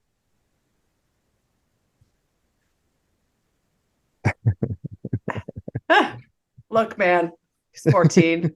So I've got some more trivia here. The Coen brothers were inspired by several sources and stories. Possibly the leading source was their friend Peter Exline, who coined the phrase, "It really tied the room together," to describe one of his own rugs. Pete and a friend of his, Big Lou Abernathy, a private detective whom the Coens didn't know, are considered to be the partial basis for the character Walter. Pete, a Vietnam veteran and college professor, once jokingly tried to scare his students by exclaiming, "First Vietnam, now this," while hitting a chair. Similar to the way Walter non-jokingly inappropriately compares everything to Vietnam. Pete also told the Coens about a story where his car was stolen and Abernathy helped him investigate. They found the homework of a 14-year-old, and instead of telling the police, they put the homework in a plastic bag and drove out to the kid's home to confront him. Though unlike the movie, the kid did not actually steal the car, and Abernathy did not end the confrontation by bashing a car outside the kid's house. Another story related by Pete was the time that Abernathy was arraigned by a Santa Monica sheriff who, as in the movie, insulted him and told him to stay out of my beach community. That's a real line. Gosh. That's awesome. That's awesome. You guys know when they dub this movie for like like showing on airplanes. They don't. He doesn't say. He says, "This is what happens when you a stranger in the Alps." When you find a stranger in the Alps. This is what happened. You see what happens, Larry, when you find a stranger in the Alps? Why would you do that? Just say it. Jeez. Yeah, that's hilarious. More headlights getting smashed. Yep. Yeah. And then this poor guy. Yeah. Walter does like a little kung fu thing for a second. I'll kill your car. Just bought this car. Poor guy. See these working stiffs. Right. Yeah. Getting hosed Saved by up these for guys. years. Yeah. Get his Corvette. But they did get the In-N-Out burger. All right, here's the song, the Spanish. Oh no, this is not Hotel California. Yeah, they got their In-N-Out. Yeah, this is Santana. Right? Mm-hmm. Pretty sure. Factual error. When the dude, Walter, and Donnie are eating the burgers, they supposedly got it In-N-Out. The cups they drink from are not white with a ring of red palm trees, which is the way the cups are at that chain. I don't know if that's true. I'm not too concerned about that. That's true. That is true. Mm-hmm. He's hammering it the wrong way. Yeah. He forgets which way the door opens here, right? The door opens out. Hey, there's a lot of strands in the duder's head here. Lot of strands. It did not look like Larry was about to crack. Oh man. Larry's I love the one-sided phone call. Anytime in it's a well done one-sided phone call in a movie or TV, I always think it's funny. Yeah, I'll be at practice. They're friends again. Yeah.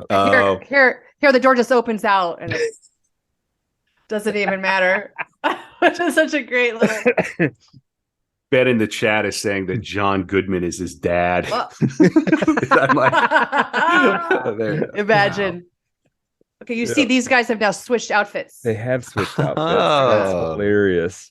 The deadbeat Lebowski. Mm-hmm. Who is the real Big Lebowski? Mm-hmm. That's the true mystery of this film. Right. And then the woman on the trampoline. And then the face this guy's making as he looks up at her. Movies used to have just like random topless shots, they don't have those anymore, right? Yeah. Doesn't really seem like it's a real fun, shame. Yeah. Fun little thing. Yeah.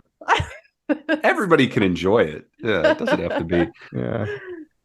I mean, this is a film that in other hands could have been puerile and silly, but they never look at those Nazi eagles on the tent. Oh, I never noticed that. You're right. Nihilist tent. Yeah. Jackie Treehorn. Oh, here comes Jackie. Yeah. Another incredible actor. Ben Gazzara. Mm-hmm. Amazing that he did this part. Yeah. I want Jackie Treehorn's house. He was in a couple he was like in a couple Cassavetes movies, I think. Wasn't he in a Killing of a Chinese Bookie or whatever? How's the smut business, Jackie? Yeah. This house is a house in Beverly Hills. My brother-in-law went to a party here. And he was like, it was this identical, it is unchanged. Wow. Which one's log jamming?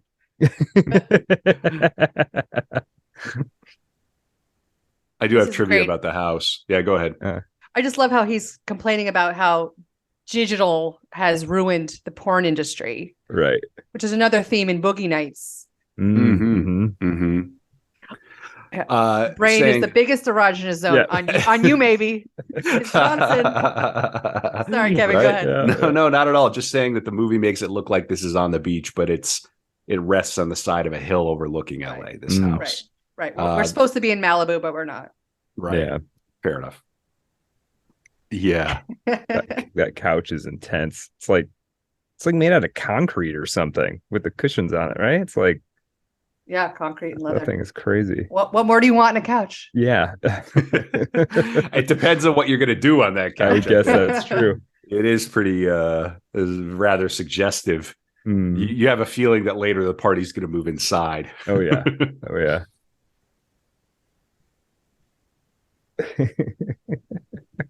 It's funny because music now is pure noir. Mm-hmm. Mm-hmm. This Treehorn is the second kind of rich fellow that Lebowski's had to engage with in this movie. He does not move in these circles in regular life. So he's got the other Lebowski, and then he's got this guy. But it's, the one thing is the dude is not intimidated by them, really. He kind of rolls in there and, he doesn't. Here's like the Hitchcock zoom in. Yeah. North by Northwest. Yeah, right. Do you remember in North by Northwest, Cary Grant does the same rubbing? That's right. Where That's she right. goes. Oh, right. And this scene. Even, yeah, you're right. It is reminiscent of North by Northwest. Very interesting. Direct stealing from this. It's just a doodle of a guy with a giant, right? A priapic doodle. Is that what Jackie was drawing? Like, why? Must be, right? What can it mean? What does that mean? He takes it, puts it in his pocket. That moment too, that was just pure Looney Tunes. He just scrambles over and just like Bugs Bunny doesn't want to get caught.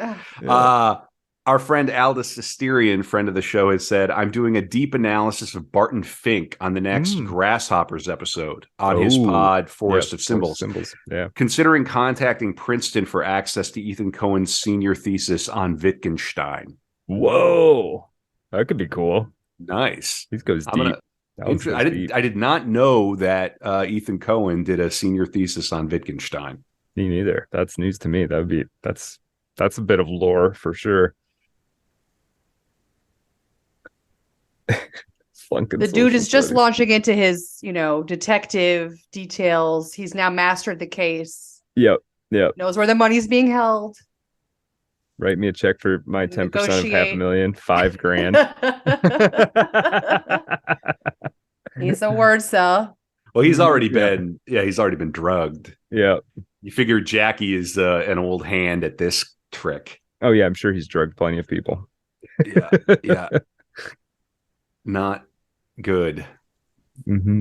I did not know that. That's very interesting. Apparently, Ethan Coen studied philosophy at Princeton. Huh. And you're not dealing with amateurs here with them. No, I respect him even more now as somebody who has a degree in philosophy. Yeah, yeah, very cool. Wittgenstein too. Philosophy majors of all the liberal arts make the most money, earn the most money.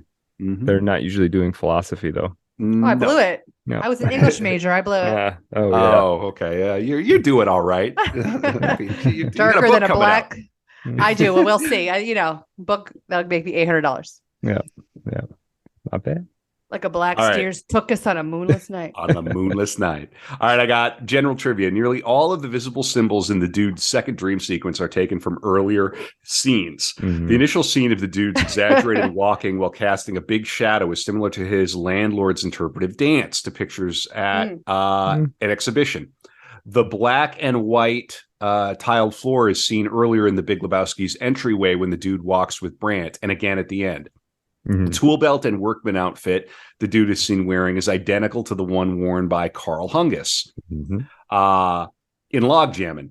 Saddam Hussein, who is standing behind the counter, is mentioned briefly by Walter in the car outside the bowling alley. We hear President George H.W. Bush comment on the Iraq invasion of Kuwait. And in the opening credits, we see a man looking a bit similar to Saddam spraying the bowling shoes at the alley. Maud's gold bowling ball bra cups are taken from bowling balls seen on the racks behind Walter in an earlier scene at the bowling alley. Maud Lebowski's trident is from a statue at the Big Lebowski's house. The red on black bowling ball is the same as the one in the earlier dream sequence and is also visible on the rack behind Walter and the dude at the bowling alley. The topless girl falling through a black frame is almost the same shot that opened the scene in which the dude shows up at Jackie Treehorn's party. The scissors wielded by the red-clad nihilists are seen in a painting with a red background on Maud's wall. That is incredible. I love that. And here we have a Valkyrie from the Wagner opera. Yes. And the guy playing Saddam is the guy at the bowling alley in the first scene, spraying the shoes. Guy. Same actor, sort of like the Wizard of Oz has the farm hands turn up in the Oz dream. Right. I also think this is wicked sexy when he grabs her from behind, sticks her fingers in the ball. It's It's pretty hot. They make a great couple. Mhm. Well, and then also just all these just like leggy bowling alley girls and everything. It's pretty hot. This guy Jerry Haleva, who played Saddam, is cast as Saddam Hussein. Can you imagine that casting call? We need a Saddam lookalike. Yep. Thank you guys. My life has been so hard lately. This is not good. You can't do any of this now. You can't have a guy looking up their skirts. No. And he's Right. still a good guy. You Right. can't do any of these things now. It's sort of Right. sad. Yeah, he'd be a And total creep. Just now. enjoy a row of like leggy women. Yeah, we're reactionary. We're Neanderthals for wanting to. And I mean, are the flying bowling balls? Could they be like? This is maybe a little too gross, but like little sperm? Like, is it fertility? Oh, for sure. Blasting through the sky. Yeah, Right. 100%, no doubt. Yeah, and then here he comes This with scene. Well, and then the music in this scene, the implication is that this is their music from Nagelbet. Yeah. So heaven, boom. this is hell with the devils in red, but heaven is him and Maud in a bowling alley. Yeah, you're right. Now he's in hell. Yeah.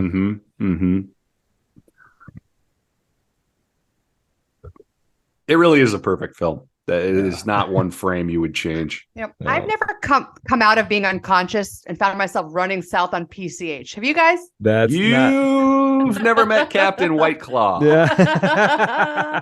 He definitely has. Yeah. Oh yeah. Oh yeah. Singing in the back of the cop car. Uh-oh. Yeah. And Malibu they sheriffs. said he got away. Brendan. They said he ran away.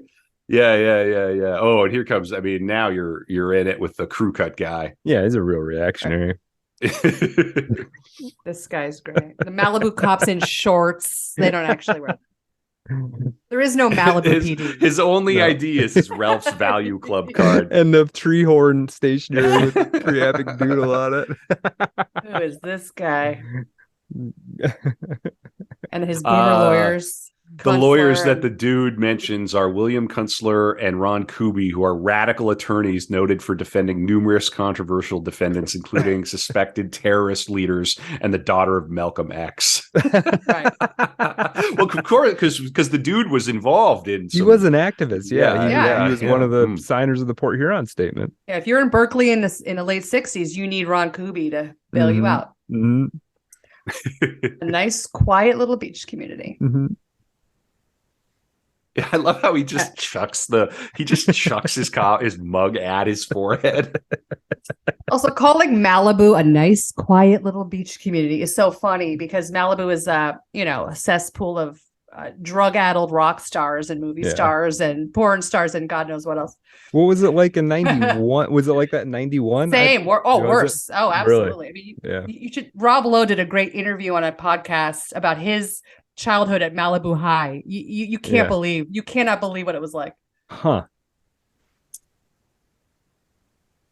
I grew up near Malibu, not in Malibu, but this guy's acting like it's Mayberry, Right.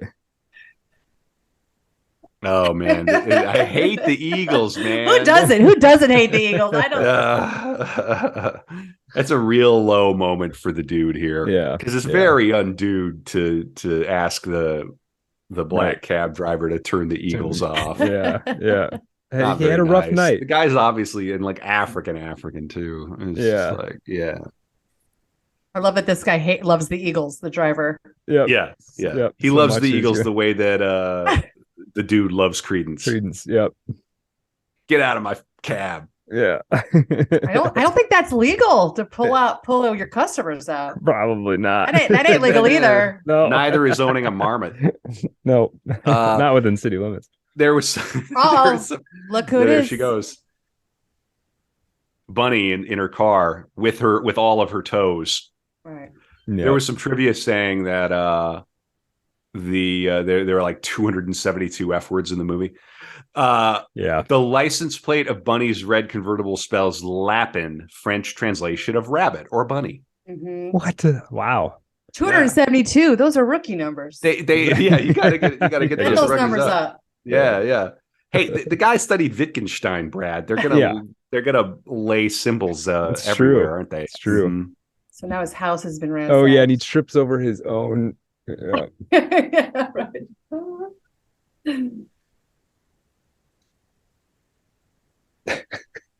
I can't remember who beat up the house. Oh, right. Here we go. Oh, doesn't she House say is ransacked, love but me? here she is. Yep. Love me. Love Jeffrey. Yeah, she asks Love him me. later, I think, what happened to your house. That's my robe. That's all you can say. This is so funny. She wants to know about him. You know, he says something about being in the music industry, Metallica, Speed of Sound tour, a bunch of assholes. Yeah, so funny. Yeah. Is the Port Huron statement a real thing? Yes, It it is. is. I Yeah. have looked Oh. into this. What is it? It's like one of those 60s manifestos that the college kids wrote. Sure, I sure. don't even know what it's about. What do you say? The original, not the compromise second draft. Yeah. Very important. Right. Yeah. Yeah, Port Huron's my neck Yeah. of the woods. Oh, I'm is close it? to it. Hmm. Yeah. Me and 6 other guys. Yeah. I like that she's so clearly getting what she wants because she does not want to see him socially. He's a sperm donor. Yep. And you know, Right, she's a feminist. She doesn't Mhm. need a man. right. Well, she's a rich She- feminist.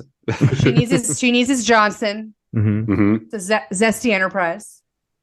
Right. hmm Full drive around, the occasional acid flashback.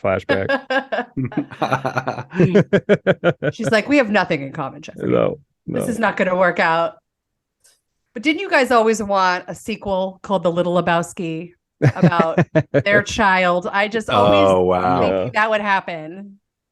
Apparently, Metallica were flattered by the reference, and Oh, really? they tried to think of a way to incorporate that scene into their live shows, which Oh is my pretty gosh. cool. He called them a bunch of assholes, didn't he? Yeah. But it's they know they are or Right? they were. I love when she starts rolling around trying to get his. That's real. I remember learning about that. Yeah. It's a pretty Yeah. strict drug regimen, as we all Yeah. have. Yeah. Keep you limber. Yep. Yeah, and she's rolling around. He has no idea what's going on. Are you doing So some sort of yoga? What's going on? Yeah. And now he's figuring out that he's been taken. hmm Yeah, he didn't know that the dude was the Big Lebowski. Is a fraud. Yeah. Big Lebowski is a giant fraud. And give him a reasonable allowance. But Jeffrey, the dude, is authentic. He's him. He Yes, doesn't that's pretend true. for her. He's just is himself, and Yep. she still likes him. Yeah. There is truly something that a young man, or and really a man at any point can, and a person. It doesn't have to be Yeah. a man or not. Although there is, it's very much about masculinity. We could all take something from the dude, Mhm. Right? He doesn't have a cleft asshole. He's a real Yeah. man. Yeah. right? She's never met a actual No. straight Yeah. You know, that rugged guy in her life. Knox Harrington or whatever, that guy. That's not, yeah. He's like, let me explain something to you about the dude. About the dude. She It's sort of wants sad, somebody. though. It is, but funnily enough, like if the dude was ever going to reproduce, this is it. hmm That's right. A real reactionary. What's funny is you do get the impression though that he's not unhappy about it, and that he'd probably be a fun dad in a remote way, right? Yeah. Like Yeah. he's not going to exclude him Yeah. from the child's life. That's not the impression I get. Yeah. Yeah. Yeah. As long as you're not counting on him to be, putting the roof over your head. Yeah. Sure. I love how she calls him Jeffrey. Yeah. It's so Right. cute. She just will never say the word dude. No. Yeah, and it's like, do they have feelings for one another? Kind of. No, Little it's bit. like it. Yeah. It's Erev Shabbos. That's like super orthodox. But Mhm. you're supposed to wear different, wear payas, and he's doing it all wrong. Well, Yeah. Oh yeah. we gotta go to Pasadena. And he has to threaten to leave the bowling team or else. You know how long it takes to get from Venice to Pasadena? Okay, that's How long does it take? and traffic take you over an hour. Ugh, Hour and a half. LA traffic. Ugh. That's an hour and a half. I don't know how y'all do it. I stay local. I was gonna say, stick my- around. my- My minivan limo driver we have a 2-mile radius that we operate in. Right. Homeschool. Mm-hmm. Smart. Yeah. Defino. Yeah.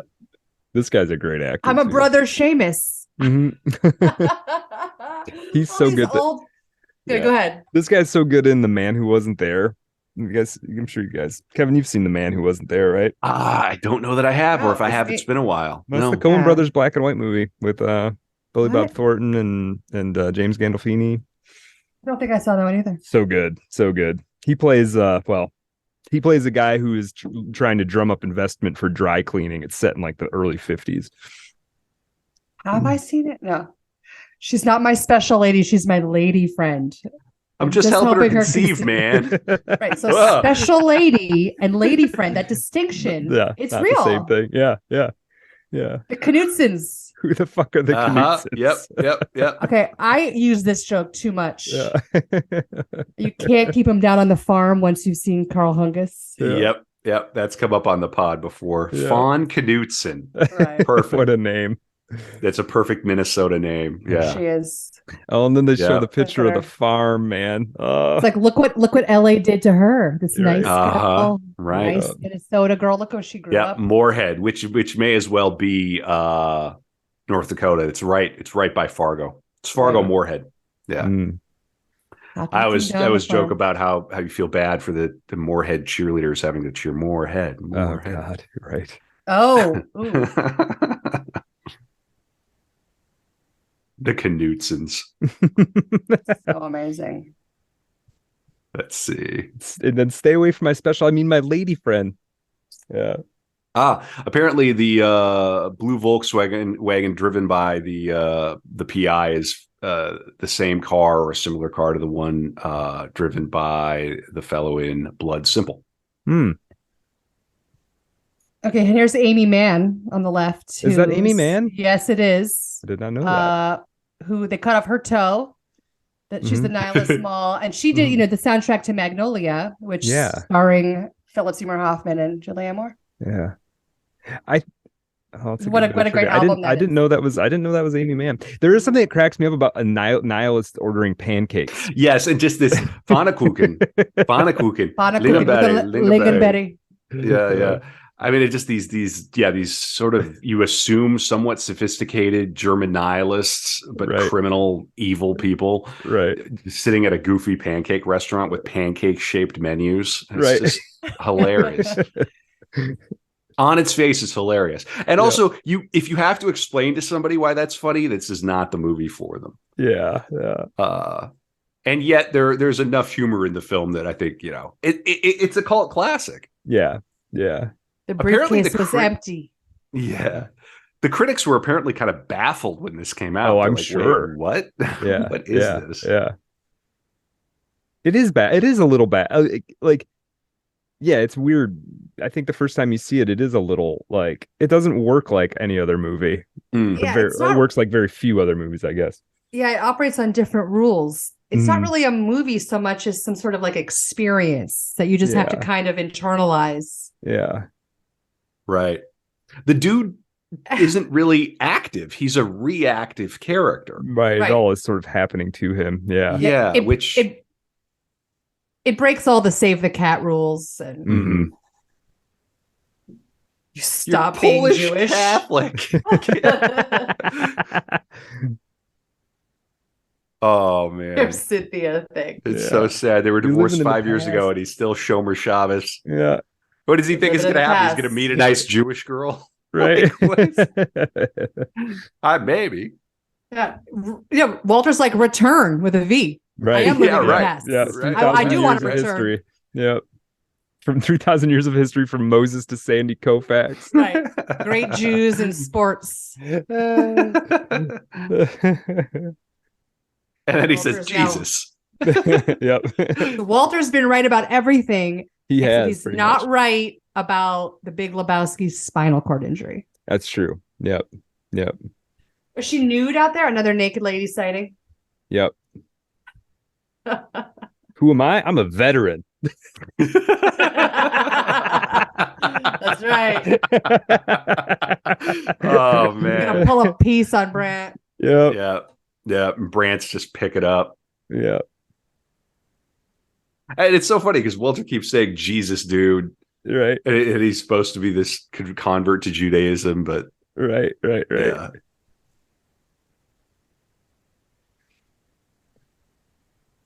Goldbricker. There he goes. Where's the fucking money, Lebowski? Yep. He gets to turn it around on them. Yep. As if we just, Walter says, as if we never dream of taking your money. Yep, they got him. Human paraquat. Paraquat is the stuff that they used to spray on pot, like to keep the bugs off of it. Huh. And you could get like paraquat poisoning if you got like a bag of weed. They don't even have that in the trivia. Good one, Brad. Yeah. The square community. Yeah. I love that. Are you a part of the square community? Yeah, here we go. The dude calls the Big Lebowski a human paraquat. Paraquat is a herbicide. During the late 70s, a controversial program sponsored by the U.S. government sprayed it on marijuana fields in Mexico, causing the plants to quickly wilt. The main issue was that right after the spraying, the farmers would immediately harvest the crop and sell it, producing a so-called killer weed. It never killed anyone, but it made people sick and was considered a carcinogen. And apparently, in an interview with Rolling Stone, John Goodman stated that the dude referring to the Big Lebowski as a human paraquat was one of the only improvised lines to make it into the final film. Virtually every other line, including every man and dude, was scripted. Huh. Wow. Yeah. Amazing. Well, the Coens are great writers. So of course. They knew what they were doing. Yeah. Crazy geniuses. Yeah, Yes. they're geniuses. Yeah, they're American, like Shakespearean level genius. Yeah. Right. They're commies, but they're geniuses. Sure. Yeah, who cares? Great artists are great Wow. artists. Exactly. Yep, exactly. Yeah. Are they really commies? I mean, nothing they make. Far left. Yeah, they are, but nothing they make is propaganda, Right. No, exactly. Yeah. I mean, and they're good enough that no one cares. Right. Yeah. Oh, is this where he talks about the man in the black pajamas? Yep. Oh yeah. Me and Charlie eyeball to eyeball. Eyeball to eyeball. He's just living in a perpetual flashback. Yeah. Of all the different personalized bowling shirts Donnie wears throughout the film, none of them bears his name. Is the dude painting his fingernails here? What is he doing? He is painting his fingernails. I don't know if it's is it a bowling bowling related. It might be. Oh, you know what? No, because he's got scabs from bowling, or like you rub off your skin. So this is like a little. I used to have to do this. You get blisters from bowling too much. Okay. Yeah. So he's doing like a skin patching thing. I'd never noticed that before. Yeah. Bush Oh, League. Bush League. Yeah. Another Bush reference.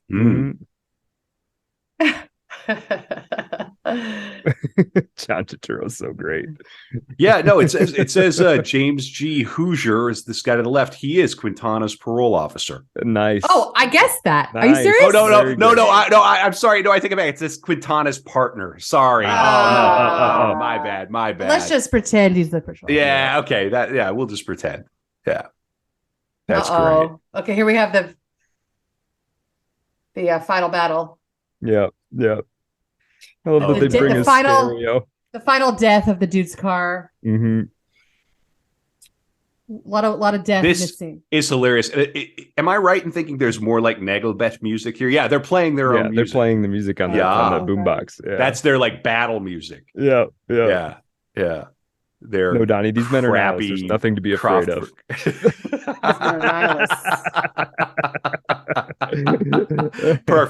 Perfect line. Yeah. Does he have a sword? Yes. He has like a is it a Japanese sword? Like a katana. So. Right. The Ronin battle. Right. Yes. Yep. Yeah.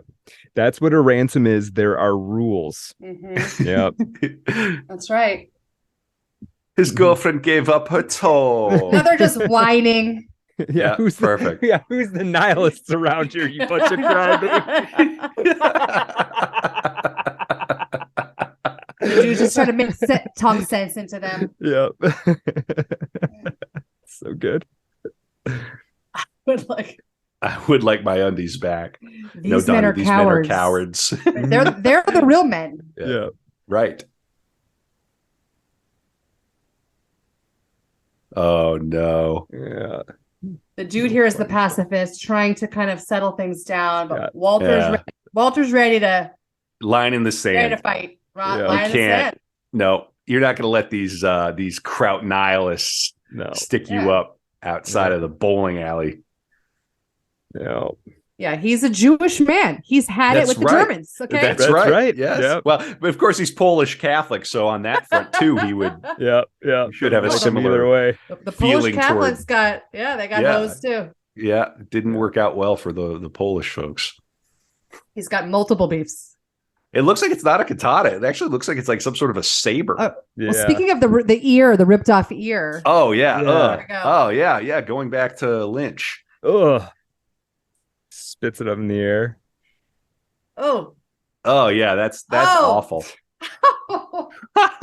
It's very brutal. Anti-Semite. Anti-Semite. And that never once came up. No, it never was. No, it's never part of it. But they were attacking a Jew, so yeah. So in theory, that's right. They were anti that one Semite at least. Now Walter is in a full flashback. Man down. He's back in Quezon. Now, Call the medics. There were no shots. Yeah. Ben in the chat has said, "Is this guy walks the origin of this guy fucks, etc." Could be. We got help choppering in. Right. He's back in Vietnam. Darkness washed over the dude again. This is different, but and then here they go. It is our most modestly priced receptacle. Just because we're bereaved doesn't make us saps. Yeah. As for man, his days are as grass, as a flower of the field, so he flourisheth.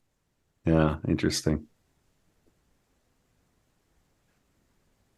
Once again, they're in another scene where they don't belong. Right. Yeah. Totally different class of the world. And he tries to explain his name and why he needed to call him the dude. Then he just gives up. He's kind of over it now, being the dude. Yeah. We have the urn. I assume this is a credit card. This is such an experience in American life, though, is that people are trying to chisel you. People are trying to chisel you everywhere. Right. Walter's got a problem with the bill. Yeah. Right. Yeah, there's no insurance money. There's no family for Dottie. No. Dottie is, Fortunately, no matter where you are in LA, there is a Ralph's within a quarter mile. Right. No matter where you are. This guy's tie is way too tight. Yeah. On here, Walter's dog tags are so prominent here. Yeah. Right, this guy though, this funeral director guy, even this is like perfect casting, perfectly acted. Just the very bloodless, tight bloodlessness of it is perfect. Tenting the fingers together and all that. Is there a Ralph's around here? There are more Ralphs in and outs. Yeah. The dude was based on independent film promoter Jeff the Dude Dowd, who helped the Coen brothers secure distribution for their first feature, Blood Simple. Like his fictional counterpart, Dowd was a member of the Seattle Seven and takes a casual approach to grooming and dress. The Port Huron statement, of which the dude refers to himself as being one of the original authors, is a real document and statement written by the Students for a Democratic Society. Yeah. Interesting. I love this litany of all the surf spots. Yeah. This is really a kind of a sweet moment from Walter, though. Yeah. You know, It's like he kind of goes off the rails, but it's kind of lovely. Well, it's a little bit of like a Catholic homily, or at Mass, you will hear a litany of saints. Mm-hmm. And here here's his Catholic roots coming in. Yes, indeed, isn't it? Yeah. That trivia bit, Jeff Dowd was not part of the Port Huron writers, which was a Michigan thing, Brett. Yeah. He was 12 when it happened, but anyway.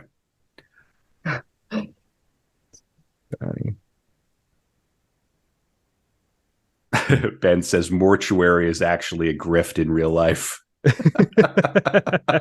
have no doubt. Yeah. Yeah, please consider joining our Telegram, t.me/artofdarkpod. We've got about 50 people in there now. It's a good, lively chat. We talk about art. We talk about culture. We talk about the show.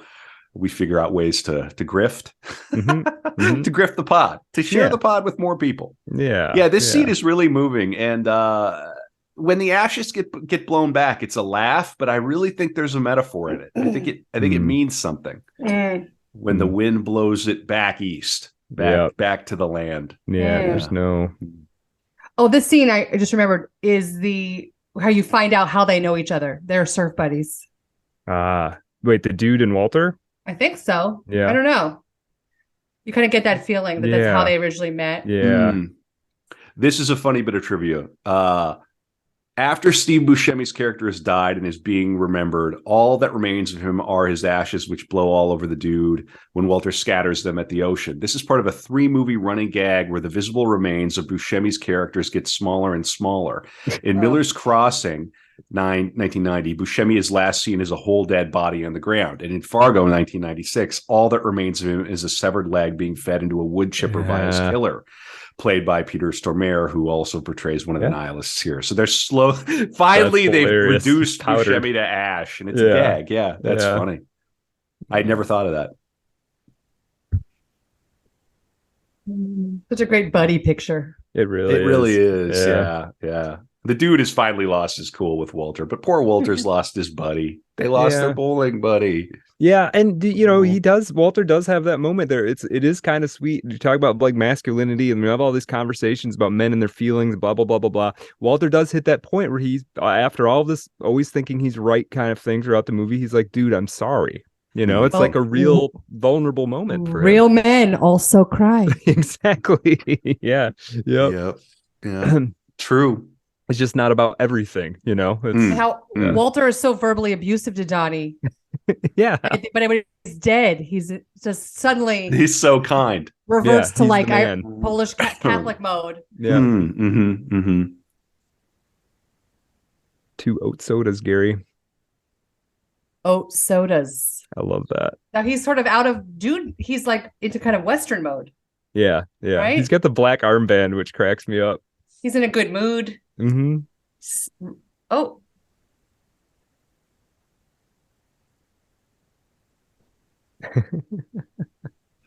The dude's strikes and gutters, ups and downs. It's beautiful aesthetics of the bowling alley and just the peaceful seeing a space in a fresh way. It's really one of the things cinema does that few other art forms really can do quite the same way. Yeah, movies don't have these sort of quiet contemplative moments anymore. No. They don't let you your eyes just kind of rest, linger with these characters that you kind of fall in love with. Yeah. Yeah, the dude's in a better place now when he meets the cowboy. Yeah, he's sort of gone through his troubles. It is good knowing he's out there. Taking her easy for all us sinners. Yeah, for all us sinners. Yeah. Right. I like that. That's like a Jesus thing. Like, is he Jesus? Right. In the end.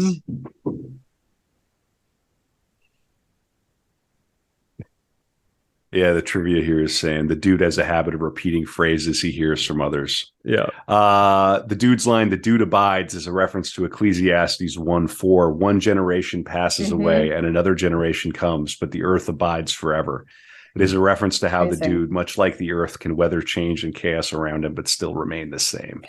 So if you out there ever want to be a screenwriter or a novelist, it is good to know the Bible. Philosophy, the classics, have it internalized because it can come out as this. Yeah, that's right.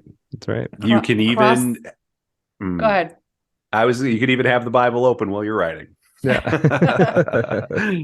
You were going to say, Peachy? Oh, I was just going to say, Sam, what's his name here? Elliot. Married to Catherine Ross, of course. Oh, yeah. You know who she is. The beautiful girl in The Graduate. Oh, okay. Okay. Yep. Yeah, that's a pretty good score. Yeah, he did all right. He did do all right. Yeah, yeah. What a great turn for him too. Wow. Probably what, 1 day of shooting for him for the Cowboy. Yeah, pretty darn easy. Yeah, yeah, and some time in the voiceover booth, right? But an iconic. Oh yeah, turn. it's hard to. I mean, it's a small part, but it really ties the room together. Well, and this is a continuous shot too. So he had to deliver that speech, and this had to be a strike. Yep, I've always loved that, and That's a it good is. Point. Yep.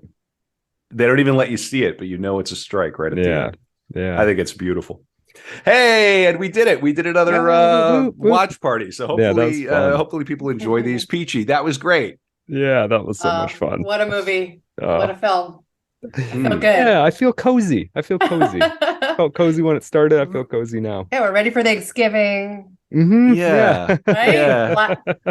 We're ready. Yeah.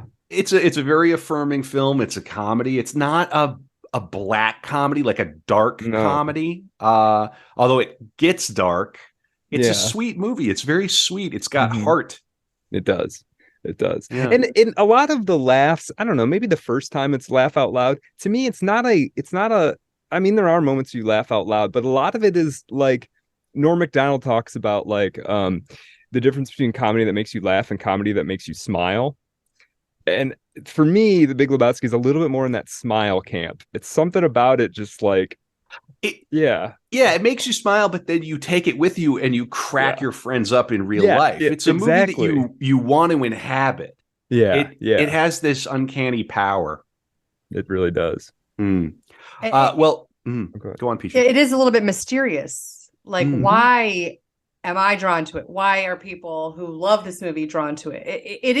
It's ineffable. I don't really know why that is. It is difficult to explain why it's so. I mean, if you imagine somebody who'd never heard of it and you're trying to explain it to them in a way that makes it compelling, I think you got your work cut out for you, honestly.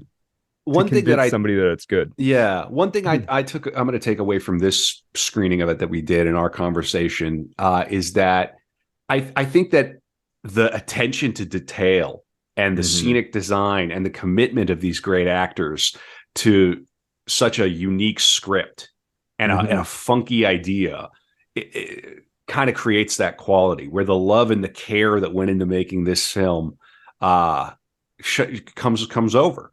Yeah. It really does. I mean, it's just everybody involved clearly was pursuing excellence on something that is like comic. Right? Like they brought a level of intensity that might only be reserved for like dramatic and serious films to something that's fundamentally humorous. And you don't see that very frequently. What won the Oscar for Best Picture that year? Because this movie's better than it. It definitely wasn't Lebowski. No. What year was, let's make this the final 98? thing we do. Yeah, 98. Yeah. That's probably like the Shakespeare movie, Shakespeare in Love? Brad, it was Titanic. Yeah, so this movie is better than that. Yeah. This movie, this is 100% better than Titanic, no question. Yeah, that's funny. Yeah. Well, let's come back on the After Dark and talk for another 20-30 minutes. I'm gonna tell my story about Captain White Claw. We're gonna go into a little more of Lebowski trivia. We're gonna talk with Peachy about her feelings about the film. Brad and I'll rap a little bit about it. I'm very curious about Ethan Coen being a Wittgenstein a Wittgenstein, so that's very interesting. And then Peachy, do you want to give your plugs one last time before we get off the main episode here?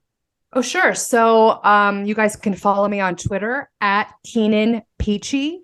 You can go to my website, peachykeenanwrites.com, which the wonderful Kevin just helped me create and launch very recently. We worked on that together. We did, and I love how it turned out. And I have a book coming out. You can pre-order now on Amazon called Domestic Extremist, a practical guide to winning the culture war. So thank you guys for having me. This was so fun. Of course, this was fun. Yeah, absolutely. Brilliant. All right, well, so we'll come back in a little bit for the After Dark for Patreon, patreon.com/artofdarkpod. We've got some really cool stuff coming up. I'm prepping Timmy Leary right now, so we're gonna be tripping through the clouds. And hopefully everybody abides. And yes, please abide. Yeah. Yeah. Peachy, thank you again. That was a lot of fun. Yeah. Thank you both so much. Yeah. Your presence on the pod really tied the pod together. It certainly did. Awesome.